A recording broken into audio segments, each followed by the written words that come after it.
کو ایک مکی کے دانے کے بعد کھٹمل کا خون لگ کچھ نہیں ہوتا. کسی کو جنازے کی دعا نہیں آتی، جو آتی ہے وہ پڑھتا رہے. کچھ بھی نہیں آتا تو صرف اللہ اکبر امام کے ساتھ کہتا رہے. عمرے کرنے آتے ہیں 10 دن مکے میں 10 دن مدینے میں، بالکل نماز قصر پڑھیں گے. ہمارے یہاں میت کو دفن کرنے کے بعد اذان دیتے ہیں قبر پر، یہ بدعت ہے. زندگی میں نماز نہیں پڑھی، اب مرنے کے بعد اس کو اذان سنا رہے ہیں. حجر اسود کے علاوہ کعبہ شریف کی کسی دیوار کو بوسہ نہیں دے سکتے. حضرت حسان اور مصطح و حمنہ کو حضرت عائشہ صدیقہ پر تہمت لگانے کے لیے بالکل سزا ہوئی تھی.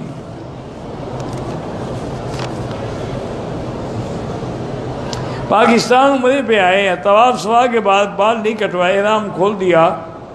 اب کیا کریں؟ اب یہ بال بھی کٹوائیں، دم بھی ادا کریں اور دوبارہ عمرہ کریں.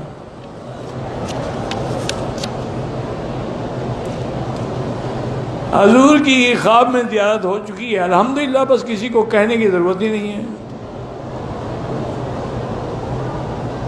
کیا والد اپنی زندگی میں جائیداد کا حصہ شادی شدہ بیٹیوں کو دینا چاہے دے سکتا ہے؟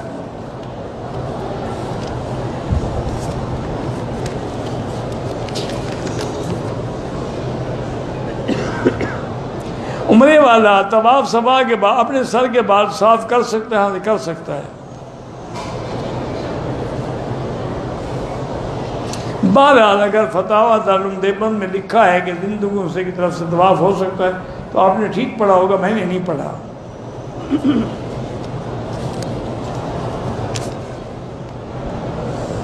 بہرحال جو علماء قائل ہیں، ہم نے جو پڑھا ہے اس میں یہی ہے کہ جو لوگ فوت ہو گئے یا زندہ ہوں اور معذور ہوں. میری والدہ کی عمر 70 سال کے قریب ہے، معذور ہے.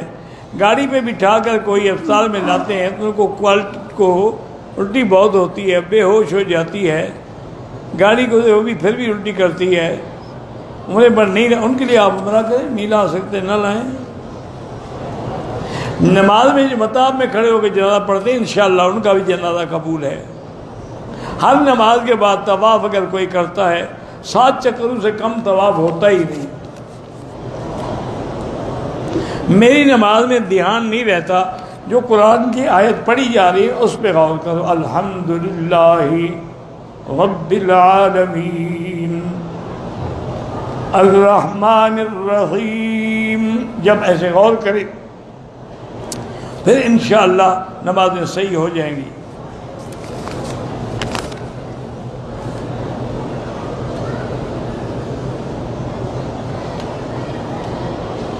کہتے ہیں کہ ایک عورت نے منت مانی تھی کہ اللہ نے مجھے بیٹا دیا تو میں ساری زندگی 10 محرم کے روزے رکھوں گی.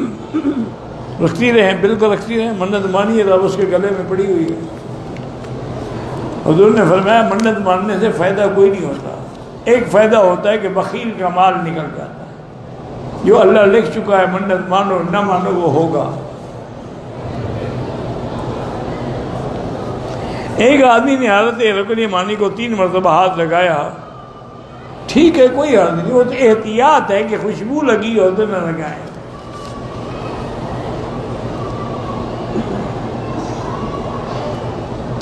میری بیٹی پر کوئی جن کی حاضری ہوتی ہے تو سورۃ البقرہ ٹیلی فون میں فیڈ کر کے ہیڈ فون لگا کے اس کو سنایا کریں.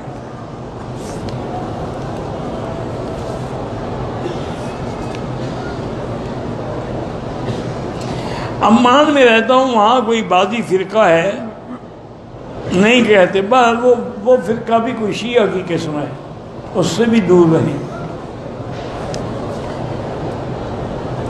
میں اپنی جائیداد کو ابھی بیٹوں اور بیٹیوں کے نام نہیں کیا. ابھی مکان کی تعمیر حج بیت اللہ کرنا ہے، تقسیم کر سکتا ہوں؟ ہاں کر سکتے ہیں، لیکن ایسا کرنا تقسیم کر کے باقاعدہ علماء سے فتویٰ لے کے اسٹامپ پہ باقاعدہ اپنی وصیت میراث کی تقسیم کا لکھ کر اپنے پاس رکھو. ان کو قبضہ نہ دے دینا. قبضہ دے دو گے تو انشاءاللہ تم پھر سڑک پہ باقی زندگی گزارو گے. جب مرو گے ان کو اسی کے مطابق مل جائے گی. جن لوگوں نے دیا ہے ان کے ساتھ یہی ہوا ہے.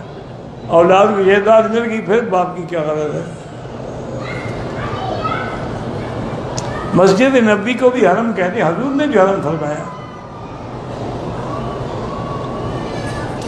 طواف میں بہت سارے لوگوں کی نیت نہیں ہوتی، ایک کے لیے ایک.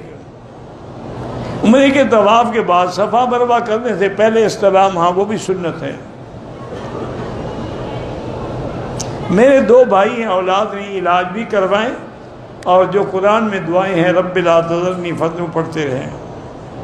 بچے پیدا ہونے کے بعد کسی دوسرے کو دے دیتے ہیں، اس کی ولدیت تبدیل نہیں ہو سکتی، ولدیت اسی کی رہے گی جس کا بیٹا ہے.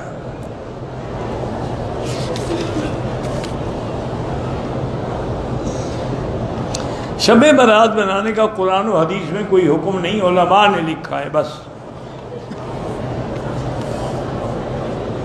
غزوۃ الہند گزر گیا، وہ تو صحابہ کے زمانے میں گزر گیا.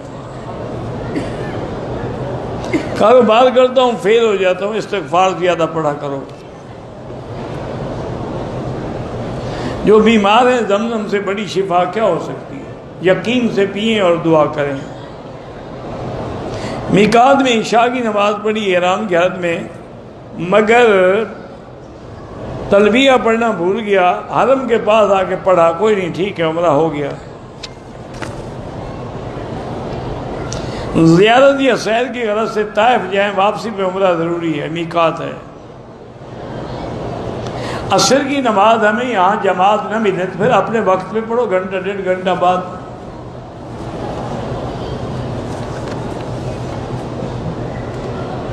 عمرہ ادا کرنے کے بعد میں مدینے جاؤں گا، واپسی جدہ، پھر جدہ سے میری فلائٹ لندن کے لیے ہے، دوبارہ کوئی عمرہ ضروری نہیں. آپ تو سیدھا جدہ جا رہے ہیں، مکہ تو آ ہی نہیں رہے. بیوی مجھ سے علیحدہ ہو گئی ہے، طلاق لینا چاہتی ہیں، میری بیوی سے کوئی رابطہ نہیں ہے، طلاق دینے کا ٹیلی فون پر بتا دو یا لکھ کے بھیج دو.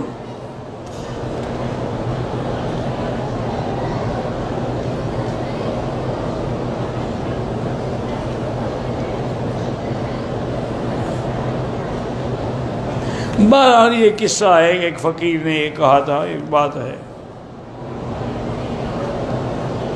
فرض نماز یا نفلی نماز میں سورۃ اخلاص پڑھ سکتے ہیں؟ ہاں پڑھ سکتا ہے.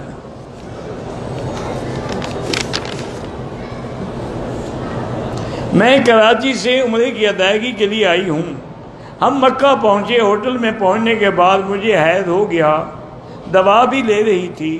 اس رات میں عمرے کی ادائیگی کے لیے نہیں گئی. دوا لینے کے بعد رات بھر مجھے کوئی حیض نہیں آیا، نہ ہی کوئی نشان. اگلے روز میں نے غسل کیا اور صابن تو بنا خوشبو کا استعمال کیا. ساتھ کیوں پتہ نہیں کیا کر لی، ساتھ مجھے لگا کہ میرا احرام کھل گیا. پھر اپنے شوہر کے ساتھ مسجد عائشہ جا کر میں نے دوبارہ احرام باندھا، عمرہ ادا کیا. کہ مجھ پر کوئی دم واجب ہے؟ بالکل دم واجب ہے. آپ مسجد عائشہ کیا کرنے گئی تھی؟ جب نیت کر کے آئی تھی وہی کافی تھی.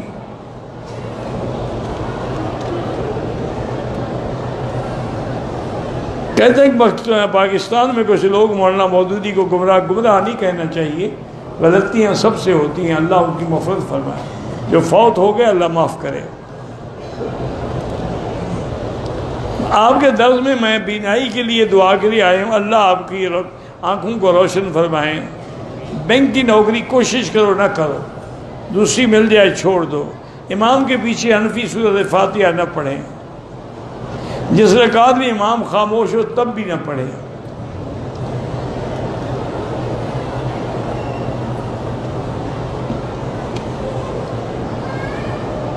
ایک آدمی کا کسی عورت سے ناجائز تعلق تھا، اب اس عورت کا خاوند فوت ہو گیا ہے، تو کیا وہ آدمی اس سے نکاح کر سکتا ہے؟ کیوں نہیں کر سکتا؟ دونوں توبہ کریں اور نکاح کریں. طائف جائیں تو احرام باندھنا ہوگا. بھائی نماز جنازہ کے لیے حرم میں انہیں ایک جگہ بنا دی ہے، جنازہ گاہ، اس کے آگے باقاعدہ رکاوٹ ہے، کوئی فرق نہیں پڑتا، نمازیں سب کی ہو جاتی ہیں. مرد کے لیے انگوٹھی پہننا بالکل جائز ہے، سونے کی نہ ہو.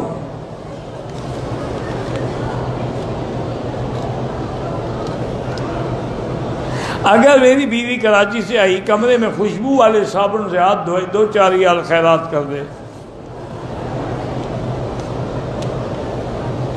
اگر حلق اور قصر سے پہلے کسی نوکیلی چیز سے ٹکرائے، خراش آ جائے، خون مخرج سے کوئی حرج نہیں، چاہے خون نکل بھی آئے کوئی بات نہیں۔